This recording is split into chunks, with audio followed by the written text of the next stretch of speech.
Two grinders, same beans, completely different coffee. The reason comes down to mechanics and how burrs work versus blades, what happens at different grind sizes, and how that physically changes what gets extracted from your coffee.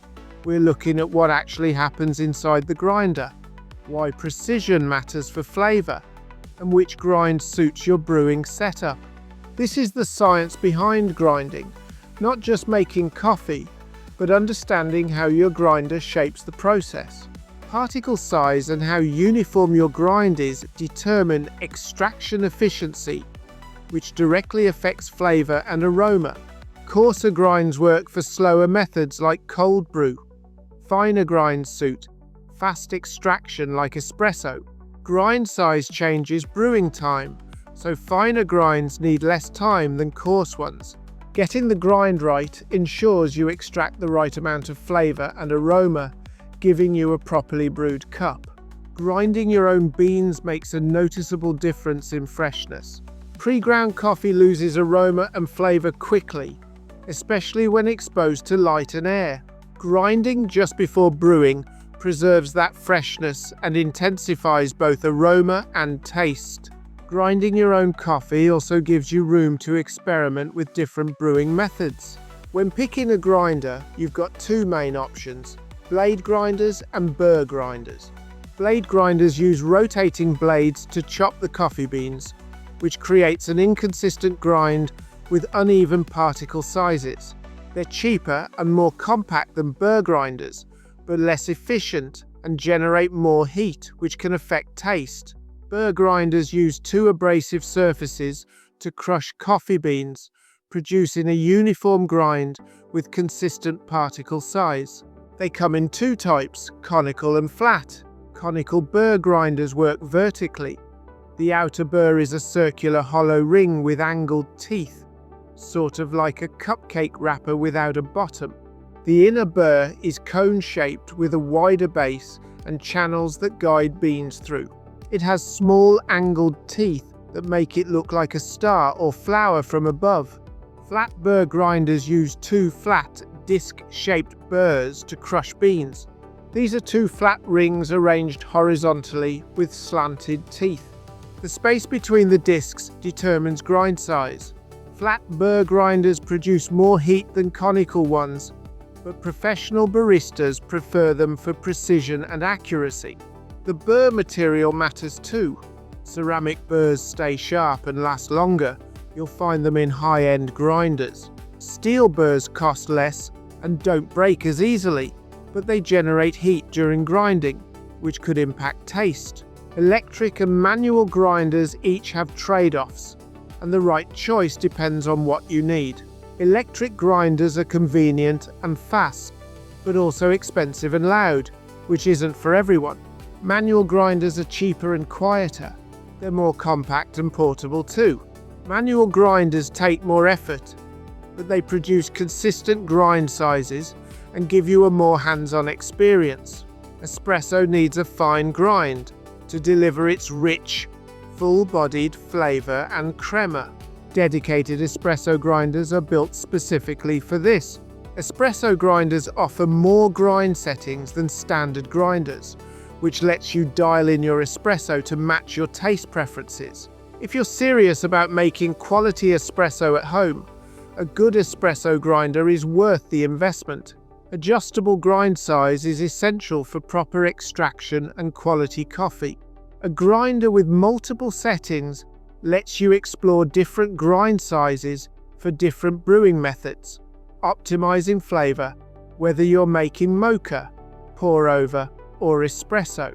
Understanding different brewing methods and their recommended grind sizes helps you adjust your grinder settings properly for a well-brewed cup every time. The type of coffee bean matters when adjusting grind size. Beans vary in oil content and hardness, which affects the grind size needed to extract the intended flavor. Lighter roast beans with low oil content might need a finer grind, while darker roasts with high oil content might need coarser. Knowing your bean's properties lets you make precise adjustments for a cup that suits your preferences. Personal taste plays a big role in finding your ideal grind size. If you're making espresso, you need a fine grind. This ensures consistent extraction and produces that rich creamer we're all looking for. The fine particles create the resistance needed for proper pressure extraction, giving you the intense, concentrated shot that espresso is known for. For pour-over methods like the V60 or Chemex, a medium grind works best. This gives you balanced extraction and an even brew. The water flows through at the right pace, pulling out the flavors without over-extracting. It's a popular choice for good reason. It's versatile and brings out clarity in the cup. Moka, which many of us grew up with, sits somewhere between espresso and pour-over. You want a medium fine grind here. Too fine and you'll get bitter, over-extracted coffee with too much pressure buildup. Too coarse and it'll be weak and watery. Getting it right gives you that strong, flavorful coffee the moka is famous for. Cold brew requires a coarse grind. The long steeping time, usually 12 to 24 hours, means you need larger particles to avoid over-extraction. This slow process produces smooth, low-acid coffee that's become increasingly popular, especially in warmer climates. Experimenting with different grind sizes and brewing methods based on your preferences is how you improve your coffee making. Measuring beans accurately matters for quality espresso. Tablespoons or cups give you estimates, but a digital scale provides the precision needed for proper brewing. For pour-over, the ideal ratio is 7 grams of coffee per 125 milliliters of water. Making quality espresso requires attention to detail. The right grind size and extraction time unlock the full potential of your beans and produce superior taste. Finding optimal grind size takes experimentation, but the result is worth it. Start with a fine grind, but adjust based on your specific beans. Roast level and density both matter. The grind size needs to match your espresso machine's requirements. Extraction time significantly impacts taste. A properly extracted shot takes 20 to 30 seconds. Stray from that time frame and you get under or over-extracted espresso. Quality coffee comes down to a few key factors: good beans, appropriate grind size, and the right brewing method. Bean type and roast level matter, but honestly, personal preference matters more. The perfect grind is whatever produces coffee you actually want to drink. Experiment with different settings until you find what works for you, not what someone else says should work. Measuring your beans and water makes a bigger difference than most people realize. Consistency is how you actually improve. You can't replicate good results if you're guessing every time. Pay attention to extraction times and taste.